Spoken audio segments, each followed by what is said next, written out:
स्वस्थ भारत के आज के जीवंत कार्यक्रम में आप सभी का बहुत बहुत स्वागत है। नमस्कार। जब कभी भी हम स्वस्थ रहने की बात करते हैं, अक्सर हमें यही कहा जाता है कि भाई संतुलित भोजन लो, पौष्टिक भोजन लो और भोजन को चबा चबा कर खाओ। और जाहिर सी बात है कि चबाने के लिए ईश्वर ने हमें दांत दिए हैं, इसलिए बहुत ज़रूरी है कि जब हमारे दांत स्वस्थ रहेंगे तभी हम खाने को अच्छी तरह से चबा चबा कर खाएंगे और तब जाकर हमारी जो भोजन लेते हैं उसका पाचन सही तरीके से होगा और वो हमारे शरीर को लगेगा और अंततः हम स्वस्थ रहेंगे। कहने का मतलब आप समझ गए होंगे कि हमारी जो दांतें हैं उनका स्वस्थ रहना, उनका मजबूत रहना कितना ज़रूरी है। और आए दिन आप भी देखते हैं, हम भी देखते हैं कि कुछ ना कुछ समस्या दांतों को लेकर होती रहती हैं, चाहे वो छोटे बच्चे हों, युवा हों, वृद्ध हों, हर उम्र में इस तरह की समस्या दांतों की देखने में आती है। तो कौन कौन सी समस्याएं हैं, क्या है उनका हल, किस तरह से हम अपने दांतों को स्वस्थ रख सकते हैं, बहुत सारी बातें हैं, महत्वपूर्ण बातें हैं जो आज के इस कार्यक्रम के माध्यम से हम आपको बताने जा रहे हैं। और आपको बताएं कि एक्सपर्ट के रूप में, विशेषज्ञ के रूप में आज हमारे साथ मौजूद हैं सुप्रसिद्ध दंत रोग विशेषज्ञ हैं डॉक्टर मोहम्मद सिबगतुल्लाह। तो डॉक्टर साहब, आपका बहुत बहुत स्वागत है हमारे कार्यक्रम में। नमस्कार। नमस्कार। मैं भी आप सभी का शुक्रगुजार हूं कि इस कार्यक्रम के लिए मुझे आमंत्रित किया गया है। जी जी जी जी, आपका महत्वपूर्ण समय मिला है हमें सर, और इस मौके को हम बहुत ही बेहतरीन ढंग से उपयोग करने जा रहे हैं।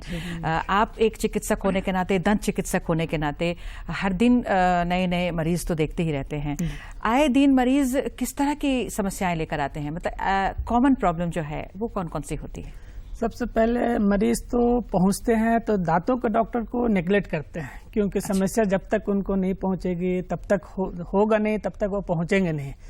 जैसे पहुंचते हैं या तो फिर किसी चीज की बीमारी लेकर ही पहुंचते हैं, या दांतों से खून का आना, मसूड़े का स्वेल हो जाना, या फिर दांत में दर्द होना, तभी वो डेंटिस्ट के पास, डॉक्टर के पास पहुंचते हैं।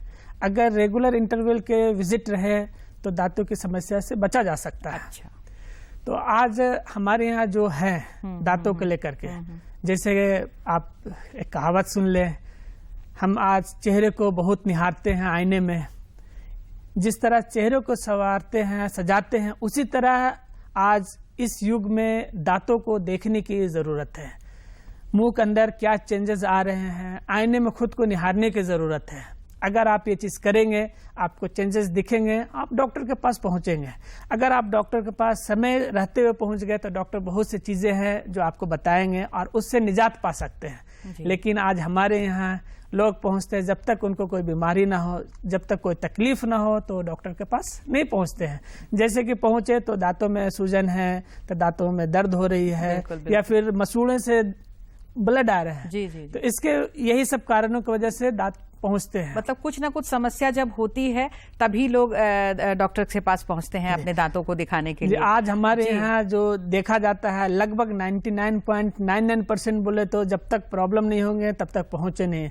0.1% है जो प्रोफिलैक्सिस विजिट के लिए आते हैं, और जो प्रोफिलैक्सिस विजिट के लिए आते हैं उनके दांत स्वस्थ रहते हैं। क्योंकि अगर उसके अंदर कैविटी आए तो डॉक्टर बताया तो ये जो प्रोफिलैक्सिस विजिट के बारे में आप बता रहे हैं सर, तो ये कब और कितने इंटरवल पर ये विजिट करनी चाहिए?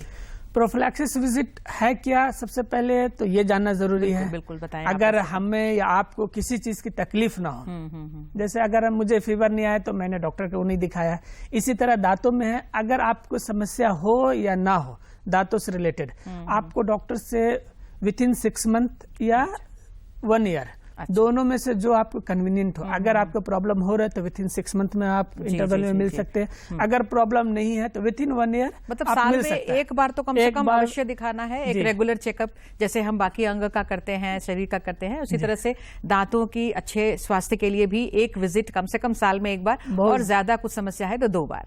जी। इसी तरह अगर विजिट करेंगे तो अर्ली डायग्नोसिस होगा। अर्ली डायग्नोसिस में जैसे मान लीजिए कैविटी लगे हैं तो उस वक्त फिलिंग किया जाएगा, भर दिया जाएगा, तो दांतों की समस्या से निजात है। अगर वही उसी को हम नजरअंदाज कर देंगे तो दांतों का कैविटी धीरे धीरे सड़न बढ़ता चला जाएगा, और बढ़ते बढ़ते दांत के अंदर पहुंच जाएगा, जिससे पेशेंट को तकलीफ, मरीज को तकलीफ होना शुरू होगा, दर्द होना शुरू हो जाएगा। दर्द होगा तो डॉक्टर के पास दौड़ेंगे।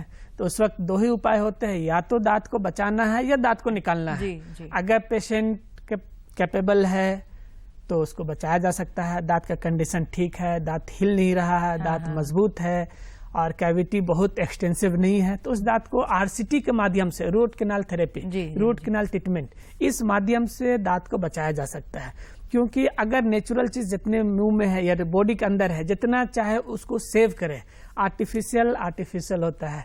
इसलिए कोशिश करें पहले उस दांत को बचाया जाए और पेशेंट को बताया जाए कि ये चीज है, ये ऑप्शन है आपके पास। बिल्कुल, आरसीटी की चर्चा की है आपने और हम दर्शकों को जरूर बताएंगे कि आरसीटी क्या है और इसमें क्या चेंजेस आए हैं समय के साथ साथ, आधुनिकता के साथ साथ जो प्रणाली है उसमें क्या बदलाव आए हैं। लेकिन उससे पहले आपसे ये जानना चाहेंगे कि क्या गलतियां हमसे हो जाती हैं जो दांतों में तकलीफें शुरू हो जाती हैं। गलतियां तो सबसे होती है, लेकिन आज हम खाते हैं या फिर किसी चीज का सेवन किए, भोजन का, ब्रश नहीं किए, कुल्ला नहीं किए, जो चीज भी खाए दांतों के बीच में फंसे रह गए और वो अगर क्लीन नहीं हुआ, निकले नहीं, तो वो दांतों में कैविटी, सड़न शुरू वही करता है। जैसे अमूमन अगर हम नॉनवेज हैं तो मटन के रेसे, चिकन के रेसे जो है दांतों के बीच में चला जाता है। और अगर उसको हम नहीं निकालते, छोड़ देते, तो धीरे धीरे बैक्टीरिया, वो जो फूड है वो सड़ेगा तो इन्फेक्टेड होगा तो उसको कहीं दूसरा रास्ता मिलेगा नहीं, तो क्या करेंगे, वो दांतों को कैविटी सड़ाना शुरू कर देगा। तो सबसे पहले ये हम लोग को करना है, खाने के बाद अच्छे से कुल्ला करना है, सुबह में ब्रश करना है, रात में सोने से पहले ब्रश करना है। कोशिश करें अगर कोई चीज दांतों के अंदर फंसे हुए हैं तो उसे आप टूथपिक से या फिर फ्लॉस से या किसी चीज से जिससे आपको आसानी हो वो निकाल कर सोए। तो इससे सड़न नहीं होगी। जब सड़न नहीं होंगे तो आपके दांत भी स्वस्थ रहेंगे और मुस्कान भी स्वस्थ रहेंगे। आपने भी देखा होगा कि जब भी लोगों को कहा जाता है कि ब्रश करना है तो बहुत देर तक ब्रश करते रहते हैं कि मुझे दांतों को साफ करना है। ब्रशिंग का भी एक तरीका है जो लोगों को पता नहीं है, लोगों में उतनी जागरूकता नहीं है, तो एक बार आपके जरिए हम इन बातों को रखना चाहेंगे। ब्रशिंग में टेक्निक है, आते वक्त बहुत सारे चीजें इसमें है जो चेंजेस आए। आज हम लोग जो ब्रशिंग करते हैं हॉरिजॉन्टल में ब्रश लिया, जो जोर से दबाए जा रहे हैं दोनों साइड। इससे क्या होगा, अगर आप हार्ड ब्रिसल का ब्रश यूज कर रहे हैं, उसके जो ब्रश है वो हार्ड है, तो क्या होगा, आप जोर से प्रेशर से आप कर रहे हैं हॉरिजॉन्टल डायरेक्शन में, तो आपके दांत के ऊपर में एक कैविटी बन जाए, कैविटी ने वो दांत घिस जाएगा। जैसे हम लोग पहले देखते थे कि अगर कुएं में से पानी भर रहे हैं तो कुएं पे पत्थर रखा जाता था या लकड़ी रखा जाता था, उस पे आदमी टान कर खींच कर भरता था, उसमें दाग आ जाते थे। उसी तरह दांतों में भी ब्रश करने से अगर आप प्रेशर से जोर से ब्रश कर रहे हैं तो दांतों के साइड में गड्ढे पड़ जाते हैं, जिसको सर्वाइकल एब्रेशन बोलते हैं। तो इसमें जो टेक्निक है हॉरिजॉन्टल करना है, लेकिन 30 सेकेंड 40 सेकेंड के लिए, बाकी फिर वर्टिकल डायरेक्शन करना है। यानी ऊपर के दांतों के लिए ऊपर से नीचे, और नीचे के दांतों के लिए नीचे से ऊपर, और फिर सर्कुलर मोशन करना है। और अंदर के जो जीभ के साइड में है, टंग के साइड में, वो साइड भी करना है। तो क्या होंगे, बाहर तो साफ रहेंगे, अंदर भी साफ होंगे। बिल्कुल। और ब्रशिंग का जो टाइमिंग है मिनिमम 3 मिनट्स, मैक्सिमम 4 मिनट्स, उससे ज्यादा नहीं। और सॉफ्ट ब्रशेस यूज करना है, सॉफ्ट ब्रिसल वाला ब्रश यूज करना है, जिससे आपके दांत भी अच्छे रहेंगे, दांत की घिसाई भी नहीं होगी, दांत आपके घिसेंगे भी नहीं। बिल्कुल। तो जब घिसेंगे तो उसमें सेंसिटिविटी आने के चांसेस रहते हैं, क्योंकि दांत के अंदर 3 लेयर होते हैं। जैसे हम लोग जो ऊपर के लेयर देखते हैं उसको एनामेल बोलते हैं, फिर उसके एक अंदर की लेयर है वो डेंटिन होता है, वो सेंसिटिव होता है। अगर ऊपर के लेयर घिस गया तो आप ठंडा पानी, गर्म चीज या मीठा चीज कुछ खा रहे हैं तो सेंसिटिविटी, कनकनी होता है, तो वो ऊपर के लेयर घिसने की वजह से होता है। थर्ड लेयर जो होता है पल्प होता है। जैसे दांतों के अंदर कैविटी हुए, सड़न हुए, तो इनामेल पहले गया, उसके बाद डेंटिन गया, तो वहां तक सेंसिटिविटी होगा। अगर डेंटिन पूरा खत्म हो गया, पल्प तक पहुंच गया, तो उसमें क्या होगा कि पेशेंट को दर्द होगा, तकलीफ होगी, मसूड़े के साइड से दाना निकल जाएगा, कभी कभी उसमें से पस आता है। तो ये सब चीजें होंगी। जब थर्ड लेयर पहुंच जाएगा तब, अगर ये पहुंच गया तो फिर हम लोग आरसीटी तक चले जाएंगे। अगर फर्स्ट लेयर गया, सेकेंड लेयर में है, तो हम लोग फिलिंग से काम करा सकते हैं, उसको बचा सकते हैं। जैसे दांत भर दिए तो फिलिंग, मतलब कि जितनी जल्दी, एक तो पहला आपने बताया कि एक बार विजिट साल में, जैसे हर अंग का चेकअप होता है, दांतों का चेकअप कराएं। और अगर ये संभव नहीं हो रहा है या किसी कारण से छूट गया तो फिर जरा से भी तकलीफ हुई तो तुरंत डॉक्टर के पास जाएं। जितनी जल्दी हम जाएंगे उतना ज्यादा समस्या है वो हम लोग वहीं पर रोक सकते हैं। तो ये फिलिंग जो करते हैं आप लोग सर, वो टिकाऊ होते हैं कि वो उसमें भी बाद में समस्या आती है? नहीं, फिलिंग अगर करते हैं इसमें भी डिपेंड करता है कि दांत के कंडीशन कैसा है। अगर दांत में एक्सटेंसिव कैविटी है, जैसे हर चीज के लिए वाल होता है, तो दांत के अंदर भी जैसे जब कैविटी बना तो कैविटी प्रिपरेशन करते हैं तो वाल क्रिएट होता है। अगर वाल उसके अच्छे हैं, फिलिंग करेंगे, पूरा कैविटी आप निकाल दिए, डेंटिन जो सॉफ्ट डेंटिन था वो भी निकल गया। अगर पूरा सही है तो आप वो फिलिंग करेंगे तो लाइफ टाइम तक कुछ नहीं होगा। अच्छा। अगर कैविटी का कुछ पार्ट उसमें सड़ा हुआ पार्ट रह गया तो क्या होगा कि अंदर अंदर वो कैविटी और बढ़ता चला जाएगा, ऊपर से फिल रहेगा, अंदर अंदर बढ़ता चला जाएगा। जब वैसा होगा तो फिर दांतों में दर्द होगी। जब दांतों में दर्द होगे तो फिर आरसीटी में पहुंच जाएंगे या फिर दांत फिर हम लोग भी अब आरसीटी पे ही आएंगे। तो क्योंकि एक बार तो जब सेकंड लेयर तक आते हैं तो आप फिल करके दांतों को बचाया जा सकता है। और अगर वो स्थिति में हम लोग देर कर देते हैं आने में और आरसीटी की नौबत फिर कब आ जाती है? जिससे थर्ड लेयर तक अभी मैं बताया, थर्ड लेयर पल्प होता है। पेशेंट को तकलीफ तब होती है पल्प क्योंकि अंदर के है, वो पल्प का काम है दांतों को ब्लड सप्लाई करना, जो एक नर्व है, नर्व से दांतों को ब्लड मिलती है जिससे सेंसेशन होता है। अगर फर्स्ट लेयर खत्म हो गया, सेकंड लेयर में पहुंच गए, थर्ड लेयर में पहुंच गए तो दांतों में दर्द शुरू हो जाएगी। और दर्द अगर होगी तो दर्द भी ऐसा होता है कभी कभी एक्यूट पेन जो अनबेरेबल पेन होता है, असह्य हो जाता है। लोग कहते हैं कि दांत के दर्द हो, कोई और चीज हो जाए, बीमारी हो जाए, लेकिन दांत की दर्द ना हो। वो इस तरह की दर्द होते हैं। तो उसको बचने के लिए सबसे पहले तो अगर आप इंटरवल में मिल रहे हैं तो डॉक्टर आपको सजेशन करेंगे आप फिलिंग करा ले, दांत भरा लेंगे। सही से अगर फिलिंग हुआ तो आपको दांतों में कुछ नहीं होगा। अगर आप नजरअंदाज कर दिए दांत या नहीं पहुंचे डॉक्टर के पास, दर्द के साथ पहुंचे, तो यहाँ पे दो ही ऑप्शन है, या तो दांत को निकाला जाएगा या दांत को बचाया जाएगा। अब जैसे अगर पेशेंट है कि नहीं मुझे दांत बचाना है, नेचुरल चीज को जितना हो उसको प्रिजर्व किया जाए कंजर्वेटिव मेथड से, तब आरसीटी इसमें फिर आरसीटी करते हैं। आरसीटी क्या है? Root canal treatment. Root canal करते किसको है? जैसे आरसीटी में हम लोग दांतों के अंदर जड़ होते हैं तो आरसीटी उसी से नाम है, रूट का। कैनाल उसको बोलते हैं जो किसी चीज में होल हो जी। तो दांतों के अंदर होल है जो ब्लड सप्लाई करता है, जो पल्प है, तो वो कैनाल है। तो रूट कैनाल, रूट का कैनाल का ट्रीटमेंट। तो दांतों का ट्रीटमेंट जो वो आरसीटी उसी से निकला के रूट का ट्रीटमेंट करते हैं।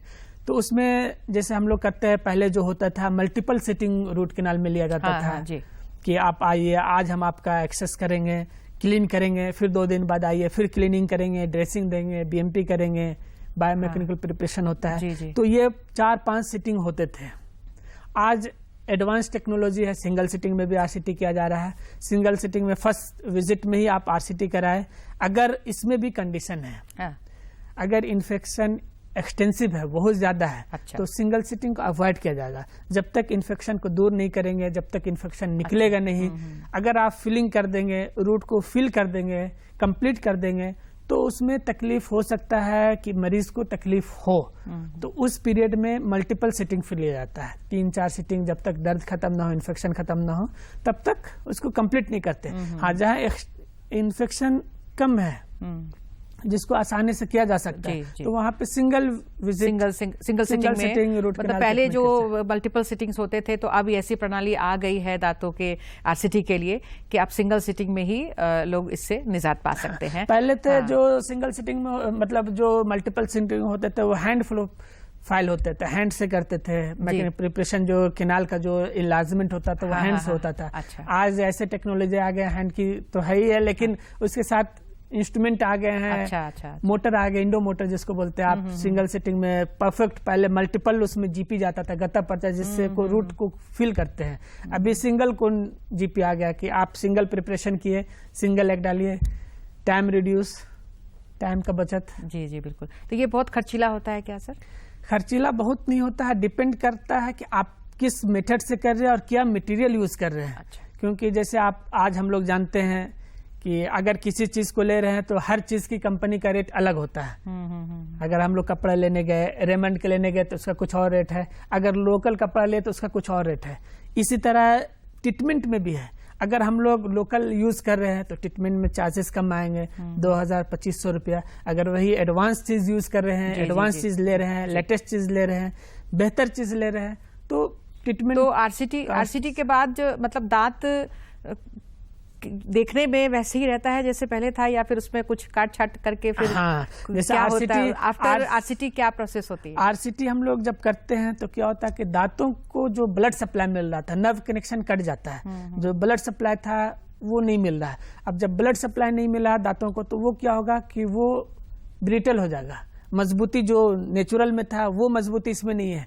अब इसको प्रोटेक्ट करना है, क्योंकि अंदर से तो रूट हम लोग हिला दिया, तो प्रोटेक्ट करना। अगर प्रोटेक्ट नहीं करेंगे, कुछ बाय चांस हार्ड चीज लेंगे तो वो जिसमें हम लोग आरसीटी की है तो वो चांसेस है कि वो फ्रैक्चर हो जाएगा। तो फिर आरसीटी का कोई यूज नहीं हुआ, फिर दांतों को निकालना पड़ेगा।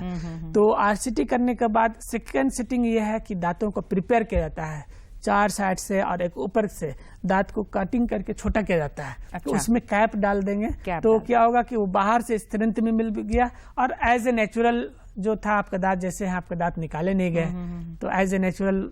जी जी जी। तो ये जो कैपिंग होती है, तो इसमें कैप भी कई तरह के होते हैं या फिर क्या किस तरह का कैप लगाया जाता है? इसमें कैप भी कई तरह के होते हैं, जैसे है फुल मेटल का होता है, एक होता है पीएफएम, पोर्सिलिन फ्यूज्ड मेटल, जो ऊपर में दांत कलर दिखते हैं, अंदर में मेटल का होता है, वो स्टील होता है। अच्छा।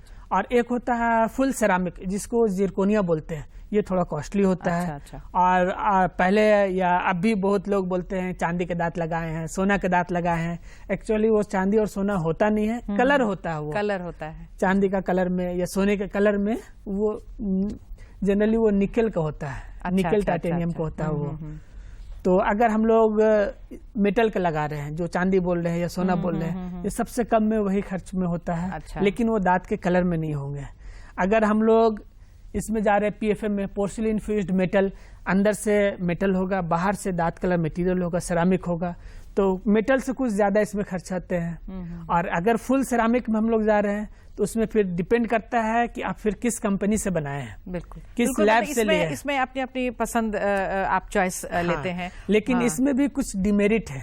अच्छा। जैसे आज के युग में, आज के जमाने में किसी चीज की बीमारी हुई तो लोग, जैसे नीरो प्रॉब्लम है तो लोग एमआरआई कराते हैं, सिटी स्कैन कराते हैं।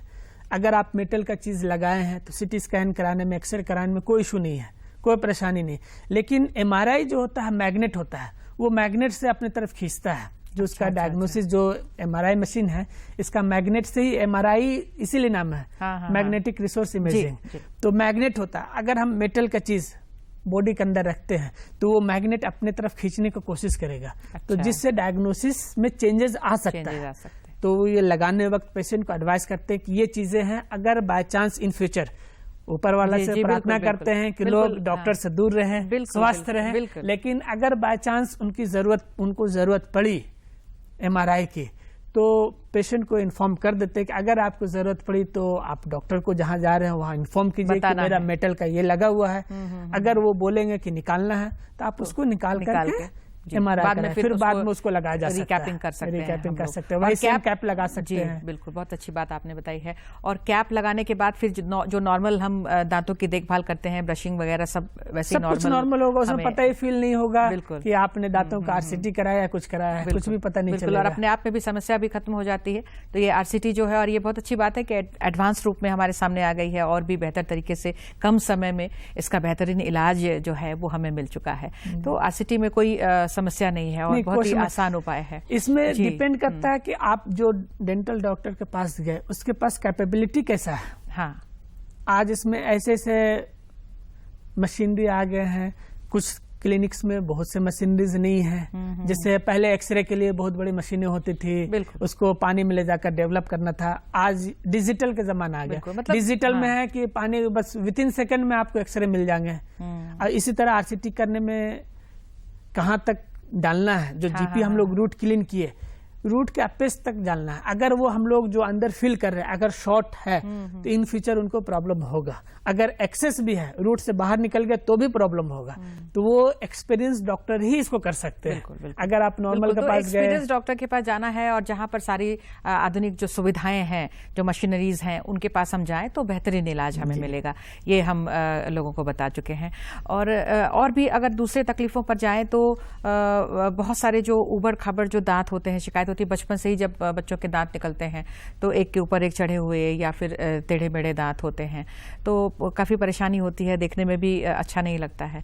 तो वैसे ऐसी स्थिति में क्या करना चाहिए? सबसे पहले तो ये देखना है कि जो दूध के दांत होते हैं, बच्चे जब होते हैं 6 मंथ से स्टार्टिंग होता है निकलना, नीचे वाले दांत पहले आते हैं 6 मंथ में, 7 मंथ में ऊपर के दांत, इसी तरह 2 इयर्स में पूरे दांत आ जाते हैं। यानी 10 दांत नीचे होते हैं, 10 दांत ऊपर होते हैं बच्चों के।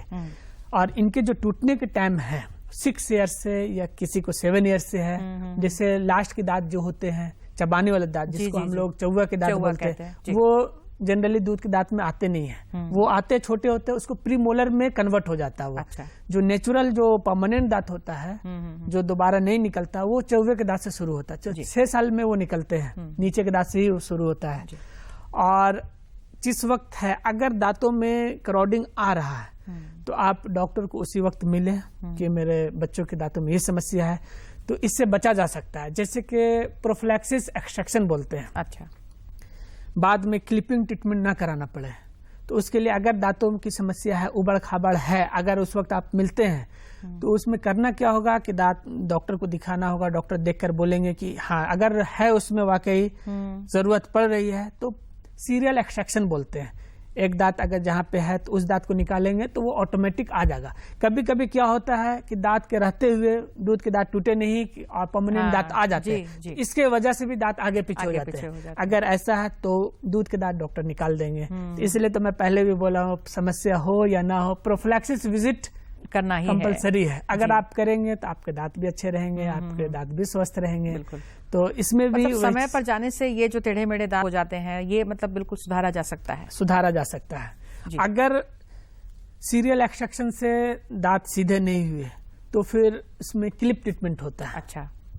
क्लिप ट्रीटमेंट से दांतों को सीधा किया जा सकता है। अच्छा। उसमें भी अभी एक नया टेक्नोलॉजी आ गया, इनविजिबल। अच्छा। इनविजिलाइन। अच्छा, जो दिखेंगे नहीं, क्लिप लगा हुआ है, पता नहीं चलता है। चलिए, ये बहुत अच्छी बात है। और ये क्लिपिंग के जरिए मतलब दांतों को बिल्कुल एक शेप, अच्छा शेप दिया जा सकता है। दांतों का शेप दिया जा सकता है, चेहरा चेंज किया जा सकता है। मतलब जो देखने में पहले चेहरा लंबा दिखता था दांतों की वजह से, तो उसको एक ऐसा शेप, दांत जब शेप में आएंगे तो चेहरे भी आपके शेप में आ जाएंगे। दूसरी एक और चीज है, बहुत सारे लोगों को आपने देखा होगा या लोग आज भी दिखते हैं कि बाहर के दांत बहुत ज्यादा, ऊपर के दांत बहुत ज्यादा बाहर है, नीचे के दांत ऊपर वाले दांत से बाहर है। तो इस कंडीशन में क्लिप ट्रीटमेंट तो करना ही करना है। इसके साथ साथ सर्जरी होता है। जैसे हम लोग के ये प्रोफाइल स्ट्रेट है, वैसे सर्जरी करके ऑर्थोगेनेटिक सर्जरी, ऊपर जाव का भी होता है, नीचे जाव का भी होता है। तो इससे भी पूरा सुधारा जा सकता है। इससे पता नहीं चलेगा कि वही इंसान है या क्या है। अच्छा। चेहरे में पूरे चेंजेस आ जाते हैं। पूरे चेंजेस आ जाते हैं। सवाल तो बहुत सारे आ रहे हैं सर, लेकिन समय अभी हमें इजाजत नहीं दे रहा है। घड़ी कह रही है बस एक आधा 2 मिनट बाकी है।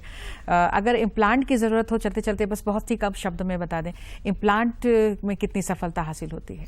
इम्प्लांट तो सबसे पहले इम्प्लांट करना कैसे है और करते क्यों है। जैसे दांत लगाया जाता है जहाँ पे दांत नहीं है, मिसिंग दांत है या दांत आपने निकलवा दिया है, तो वहां पे दांत लगाने की प्रक्रिया को एक तरह का इम्प्लांट है जो दांत लगाया जाता है। और भी चीजें हैं, जैसे निकालने पहनने के दांत है वो भी लगाया जा सकता है। दूसरे FPD, फिक्स्ड पार्शियल डेंचर।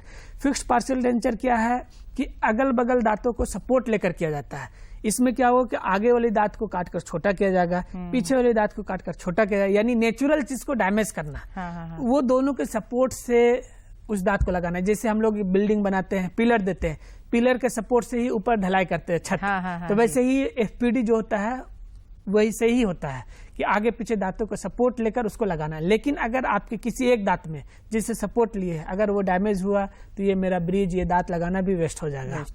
तो सबसे आधुनिक और सबसे बेस्ट चीज है इम्प्लांट। इम्प्लांट डायरेक्टली जैसे हमारे दांतों के जड़ बोन के अंदर रहते हैं, इम्प्लांट भी जहां से आप दांत निकाले हैं बोन के अंदर चला जाता है। मतलब वो एक तरह का जड़ हो गया, आप आर्टिफिशियल इम्प्लांट कर रहे हैं आप। इसमें भी कंडीशन है कि जिसमें पेशेंट को हम इम्प्लांट कर रहे हैं, जहां से दांत निकाला गया है, वहां का बोन का कंडीशन कैसा है, बोन का क्वालिटी क्या है। क्योंकि जो इम्प्लांट, अगर उनका बोन अच्छा है, मजबूत है, तभी इम्प्लांट कर सकते हैं, अगर नहीं है तो नहीं कर सकते हैं। जी बिल्कुल।